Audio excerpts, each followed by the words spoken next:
Selamat pagi anak-anak.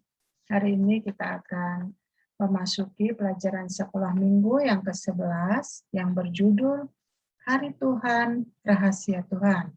Tapi sebelumnya, mari kita akan berdoa terlebih dahulu untuk memohon pertolongan Tuhan dalam memahami dan mengerti pelajaran pagi hari ini. Mari kita akan berdoa. Tuhan Yesus, terima kasih. Hari ini kami datang kepadamu, kiranya Kau berkati kami dengan kuasa Roh Kudus-Mu, sehingga kami boleh mengerti dan kebenaran firman-Mu. Terima kasih Tuhan Yesus. Dalam nama Tuhan Yesus, kami berdoa. Amin. Anak-anak, pada pelajaran sekolah minggu pagi ini, kita akan belajar bersama-sama tentang Hari Tuhan, Rahasia Tuhan. Kali ini, Ibu mau bertanya nih kepada anak-anak sekalian. Apakah anak-anak punya rahasia? Hampir semua orang punya rahasia ya. Nah, apa sih arti dari kata rahasia itu? Menurut KBBI, rahasia adalah sesuatu yang disembunyikan supaya tidak diketahui oleh orang lain atau sesuatu yang sukar diketahui oleh orang lain. Kalau judul pelajaran hari ini, Hari Tuhan, Rahasia Tuhan, apa artinya?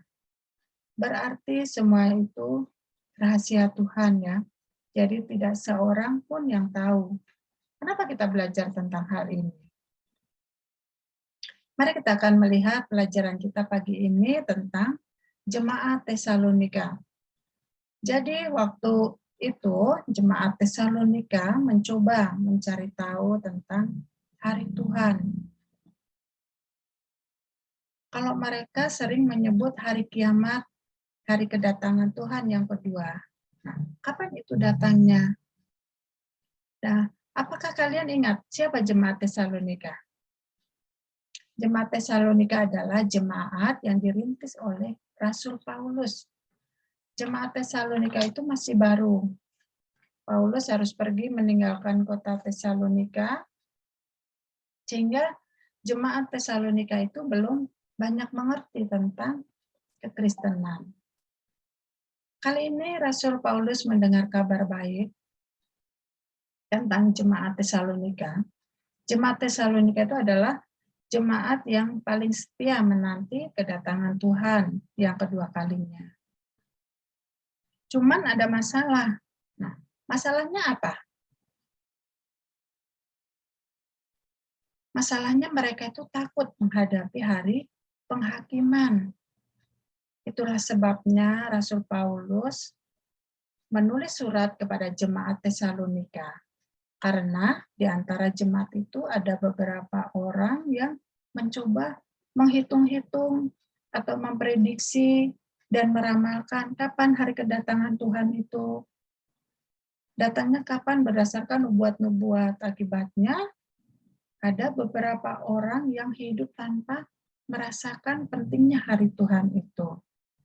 Tanpa melakukan persiapan-persiapan untuk menyambut kedatangan Tuhan. Maka dari itu, Rasul Paulus menulis surat dalam 1 Tesalonika 5 ayat 1-11 yang isinya, tetapi tentang zaman dan masa saudara-saudara tidak perlu dituliskan kepadamu, karena kamu sendiri tahu benar-benar bahwa hari Tuhan datang seperti pencuri pada malam. Apabila mereka mengatakan semuanya damai dan aman, maka tiba-tiba mereka ditimpa oleh kebinasaan seperti seorang perempuan yang hamil ditimpa oleh sakit bersalin. Mereka pasti tidak akan luput. Tetapi kamu, saudara-saudara, kamu tidak hidup di dalam kegelapan. Sehingga hari itu tiba-tiba mendatangi kamu seperti pencuri. Karena kamu semua adalah anak-anak terang dan anak-anak siang. Kita bukanlah orang-orang malam atau orang-orang kegelapan. Sebab itu, baiklah jangan kita tidur seperti orang-orang lain, tetapi berjaga-jaga dan sadar. Sebab mereka yang tidur, tidur waktu malam, dan mereka yang mabuk, mabuk waktu malam. Tetapi kita yang adalah orang-orang siang, baiklah kita sadar, berbaju zirahkan iman dan kasih, dan berketopongkan pengharapan keselamatan. Karena Allah tidak menetapkan kita untuk ditimpa murka, tetapi untuk beroleh keselamatan oleh Yesus Kristus Tuhan kita, yang sudah mati untuk kita, supaya entah kita berjaga-jaga, entah kita tidur, kita hidup bersama-sama dengan Dia. Karena itu, nasihatilah seorang akan yang lain, dan saling membangunlah kamu seperti yang memang kamu lakukan. Anak-anak, perhatikan pada ayat yang kedua. Apakah kalian pernah tahu bahwa pencuri yang masuk ke dalam rumah seseorang akan memberitahu bahwa nanti malam dia akan masuk ke dalam dan mencuri isi rumah kalian? Sudah tentu tidak ya. Pasti pencuri itu tidak akan memberitahu. Nah, Rasul Paulus mengingatkan jemaat Tesalonika bahwa Tuhan datang seperti pencuri. Ini mengingatkan kita akan perkataan Yesus dalam Matius 24 ayat 42 sampai 44 yang berbunyi, "Karena itu berjaga-jagalah, sebab kamu tidak tahu pada hari mana Tuhanmu datang. Tetapi ketahuilah ini, jika Tuhan rumah tahu pada waktu mana pada malam hari pencuri akan datang, sudahlah pasti ia berjaga-jaga dan tidak akan membiarkan rumahnya dibongkar. Sebab itu, hendaklah kamu juga siap sedia, karena Anak Manusia datang pada saat yang tidak kamu duga." Gambaran ini Rasul Paulus menjelaskan, menekankan unsur ketidak terduganya kedatangan pencuri. Jadi, kedatangan Tuhan itu seperti pencuri yang tidak dapat diduga kapan datangnya. Maka orang-orang yang tidak mengenal Allah akan binasa seperti dalam 1 Tesalonika 5 ayat 3 yang berbunyi, apabila mereka mengatakan semuanya damai dan aman, maka tiba-tiba mereka ditimpa oleh kebinasaan, seperti seorang perempuan yang hampir ditimpa oleh sakit bersalin. Mereka pasti tidak akan luput. Kemudian Paulus menjelaskan kepada jemaat Tesalonika bahwa ada perbedaan antara orang yang tidak percaya kepada Tuhan dengan orang yang percaya kepada Tuhan. Dikatakan dalam ayat 4-5 yang berbunyi, "Tetapi kamu, saudara-saudara, kamu tidak hidup di dalam kegelapan, sehingga hari itu tiba-tiba mendatangi kamu seperti pencuri, karena kamu semua adalah anak-anak terang dan anak-anak siang. Kita bukanlah orang-orang malam atau orang-orang kegelapan." Nah, jemaat Tesalonika itu dipuji oleh Rasul Paulus bahwa jemaat Tesalonika itu hidup di dalam terang. Artinya apa? Artinya tidak hidup dalam dosa atau hidup dalam kegelapan. Dalam ayat 5 dikatakan, kamu adalah anak-anak siang. Kalau anak-anak siang artinya selalu berjaga-jaga dan selalu waspada saat kedatangan Tuhan. Oleh sebab itu pada pasal 5 ayat 6 dikatakan, bagaimana caranya berjaga-jaga dan sabar? Sebab itu, baiklah jangan kita tidur seperti orang-orang lain, tetapi berjaga-jaga dan sadar.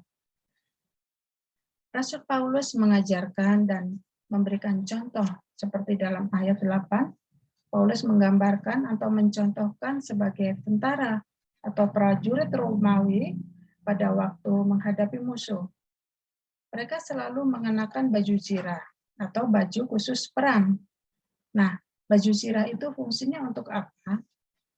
Baju zirah itu untuk melindungi tubuh, organ-organ tubuh penting seperti jantung, hati, paru-paru. Nah, semuanya itu bisa terlindungi dan tidak takut terluka tatkala saat berperang. Lalu ketopong. Sebuah topi ketopong itu sebuah topi baja yang biasa dikenakan seorang prajurit untuk melindungi kepalanya. Di sini Paulus menggambarkan kita mengenakan baju zirah, iman, dan kasih, ketopong, yaitu keselamatan pada waktu kita berjaga-jaga. Waspada seperti seorang prajurit dan hidup sebagai anak terang dan tidak hidup dalam kegelapan dosa. Allah akan senang. Kenapa? Karena di dalam ayat 10 dan 11 yang berbunyi, yang sudah mati untuk kita, supaya entah kita berjaga-jaga, entah kita tidur, kita hidup bersama-sama dengan Dia. Karena itu, nasihatilah seorang akan yang lain, dan saling membangunlah kamu seperti yang memang kamu lakukan. Rasul Paulus sangat senang dan memuji kepada jemaat Tesalonika bahwa mereka saling membangun dan saling menasehati. Mereka menasehati agar selalu berjaga-jaga dan waspada. Jadi kita tidak perlu takut menghadapi hari Tuhan, walaupun itu masih rahasia Tuhan. Nah, anak-anak, kebenaran apa yang kita dapat dari tulisan surat Paulus kepada jemaat Tesalonika ini? Pertama, kita tidak tahu kapan hari Tuhan itu akan datang, karena itu adalah rahasia Tuhan. Kedua, kita harus hidup sebagai anak terang. Ketiga, kita harus selalu berjaga-jaga seperti seorang prajurit. Nah, untuk sebagai penutup, apakah kalian sudah siap pada saat kedatangan Tuhan?